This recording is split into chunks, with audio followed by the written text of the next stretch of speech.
NIA ने बम धमाके के मास्टरमाइंड समेत 2 आरोपियों को बंगाल से गिरफ्तार किया। राष्ट्रीय जांच एजेंसियों ने शुक्रवार को कहा, बेंगलुरु के रामेश्वरम में कैफे ब्लास्ट के पीछे के मास्टरमाइंड सहित 2 आरोपियों को गिरफ्तार किया। मीडिया रिपोर्ट्स के मुताबिक एनआईए ने बेंगलुरु कैफे में कथित तौर पे आईईडी रखने वाले मुख्य आरोपी मुसाविर हुसैन शादिक और विस्फोट की योजना बनाने और उसे अंजाम देने के कथित मास्टरमाइंड अब्दुल मतीन ताहा को गिरफ्तार कर लिया है। दोनों आरोपी कर्नाटक के शिवमोगा जिले के तीर्थहल्ली इलाके के रहने वाले हैं। टीएमसी नेता हमीदुर रहमान ने भाजपा, कांग्रेस और वाम दलों से पश्चिम बंगाल के उत्तरी दिनाजपुर जिले में अपने विकास कार्यों की सूची मांगी। तृणमूल कांग्रेस के विधायक हमीदुर रहमान ने गुरुवार को पश्चिम बंगाल के उत्तरी दिनाजपुर जिले में मतदाताओं को परोक्ष धमकी देकर ये कहते हुए विवाद पैदा कर दिया कि अगर वे लोकसभा चुनाव में उनकी पार्टी को वोट नहीं देंगे तो उन्हें शिकायत नहीं करनी चाहिए। अगर कुछ भी हो जाए उन्हें तब भी शिकायत नहीं करनी चाहिए। उन्होंने मतदाताओं को ये भी चेतावनी दी कि 26 अप्रैल को मतदान के दिन जिले से केंद्रीय बलों के हटने के बाद उन्हें सुरक्षा की उम्मीद नहीं करनी चाहिए। भाजपा के लिए प्रमुख निर्णय और राजनीतिक निहितार्थ। अपने दूसरे कार्यकाल में भाजपा के नेतृत्व वाली राष्ट्रीय जनतांत्रिक गठबंधन एनडीए सरकार ने महत्वपूर्ण संवैधानिक परिवर्तन किए और ध्यान आकर्षित करने वाली परियोजनाएं शुरू की, जिससे इसके भविष्य की योजनाओं और इरादों के बारे में बहस छिड़ गई। इस संदर्भ में अनुच्छेद 370 को निरस्त करना, G20 शिखर सम्मेलन की मेजबानी और समान नागरिक संहिता की योजना प्रमुख उदाहरण के रूप में सामने आती है, जहां सरकार ने इन पहलुओं को जोर शोर से आगे बढ़ाया। वहीं विपक्ष ने संदेह व्यक्त किया। अप्रैल में आयोजित CSDS लोक नीति चुनाव पूर्वाध्ययन इस बात पर प्रकाश डालता है कि भारतीय मतदाताओं ने मौजूदा सरकार के इन कार्यों और इरादों को कैसे समझा। पद्मश्री पुरस्कार विजेता से मिले जो अपने चुनाव अभियान के लिए सब्जियां बेच रहे हैं, जबकि आगामी 2024 के लोकसभा चुनावों में बड़े राजनीतिक नेताओं के उच्च डेसिबल अभियान सुर्खियां बन रहे हैं। एक पद्मश्री पुरस्कार विजेता जो तिरुचिरापल्ली लोकसभा क्षेत्र के एक स्वतंत्र उम्मीदवार के रूप में चुनाव लड़ रहे हैं, सब्जी विक्रेताओं के साथ बातचीत करके फूलों की माला बनाकर और सब्जियां बेचकर प्रचार कर रहे हैं। तिरुचिरापल्ली के रहने वाले 62 वर्षीय एस दामोदरन गैस स्टोव चुनाव चिन्ह के तहत ये चुनाव लड़ रहे हैं। उन्हें शहर के गांधी मार्केट में लोगों और सब्जी विक्रेताओं से वोट मांगते देखा गया। भारतीय शेयर बाजार में आज गिरावट गहराता जा रहा है। इस बीच चौथी तिमाही के रिजल्ट का आगाज भी हो गया। देश की सबसे बड़ी आईटी कंपनी TCS का आज रिजल्ट आने वाला है। दरअसल गुरुवार को ईद की वजह से शेयर बाजार बंद था, लेकिन शुक्रवार को गिरावट के साथ बाजार खुला और फिर लाल निशान के गहराने लगा। दरअसल कमजोर ग्लोबल संकेतों से भारतीय बाजार में भी दबाव देखने को मिल रहा है। शुक्रवार को कारोबार के दौरान निफ्टी 200 अंक से ज्यादा फिसल गया। दोपहर 2:20 पे निफ्टी 200 अंक गिरकर 22,553 पर कारोबार कर रहा था। वहीं सेंसेक्स कारोबार के दौरान 700 अंक ज्यादा फिसल गए। हालांकि इस गिरावट के बीच भी मिड कैप और स्मॉल कैप हरे निशान में कारोबार कर रहे हैं। मेरे जम्मू कश्मीर के भाई बहन, आपने पहले इतने बुरे दिन देखे हैं कि आपको ये सब बहुत लग रहा है, बहुत अच्छा लग रहा है, विकास जैसा लग रहा है। लेकिन जो मोदी है ना, वो तो बहुत बड़ा सोचता है। ये मोदी दूर का सोचता है और इसलिए अब तक जो हुआ है वो तो ट्रेलर है, ट्रेलर। मुझे तो नए जम्मू कश्मीर की नई और शानदार तस्वीर बनाने के लिए जुट जाना है। वो समय दूर नहीं जब जम्मू कश्मीर में भी विधानसभा के चुनाव होंगे। जम्मू कश्मीर को वापस राज्य का दर्जा मिलेगा।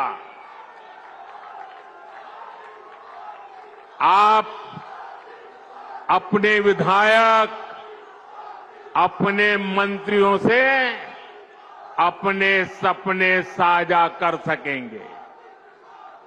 हर वर्ग की समस्याओं का तेजी से समाधान होगा।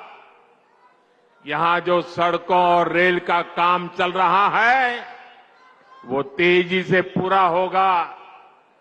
देश विदेश से बड़ी बड़ी कंपनियां, बड़ी बड़ी फैक्ट्रियां और ज्यादा संख्या में आएगी।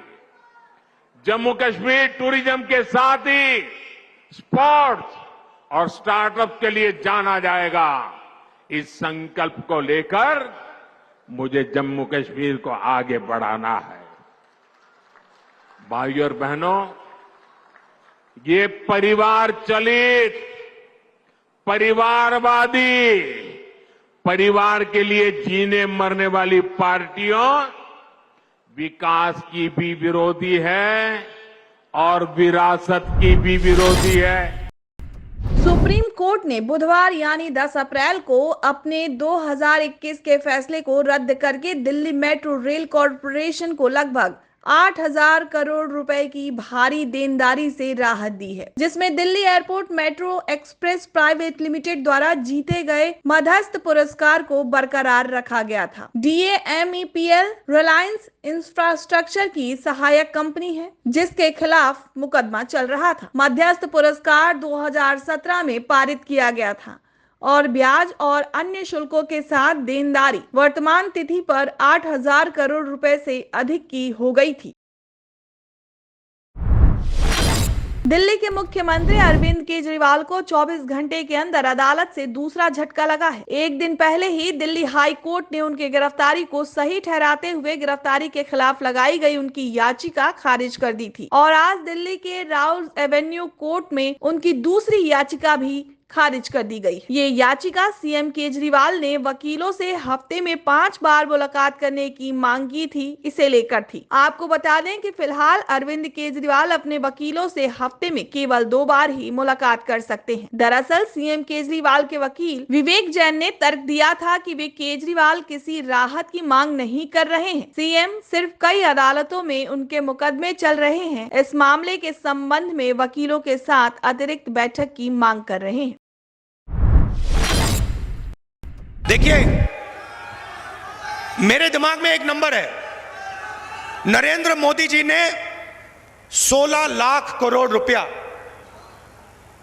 22-25 लोगों का कर्जा माफ किया है। मैं उस नंबर को लिए चल रहा हूं। अगर नरेंद्र मोदी जी ने अरबपतियों का कर्जा माफ किया, उनकी मदद की, तो हम हिंदुस्तान के हर गरीब की मदद करेंगे, उसकी रक्षा करेंगे। तो हमारा दूसरा काम हिंदुस्तान की हर गरीब परिवार में एक महिला को, अच्छी तरह सुनिए, हिंदुस्तान के हर गरीब परिवार में एक महिला को कांग्रेस पार्टी की सरकार साल का 1 लाख रुपया बैंक अकाउंट में डाल देगी। आप अगर गरीब हो, चाहे मजदूरी करते हो, चाहे खेती करते हो, चाहे छोटे कारखाने में काम करते हो, अगर आप गरीब परिवार हो, आपके परिवार में एक महिला को महीना का 8,500 रुपया, साल का 1 लाख रुपया सरकार बैंक अकाउंट में डाल देगी और उस दिन तक डालेगी। मजे की बात सुनिए, और उस दिन तक डालेगी जिस दिन तक आप गरीबी रेखा से निकल जाओगे। अगर आप गरीबी रेखा के नीचे हो, आपके बैंक अकाउंट में हर साल 1 लाख रुपया, 8,500 रुपया महीने का खटाखट खटाखट खटाखट खटाखट आता रहेगा।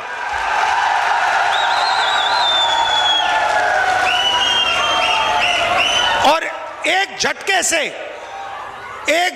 से हिंदुस्तान से हम गरीबी को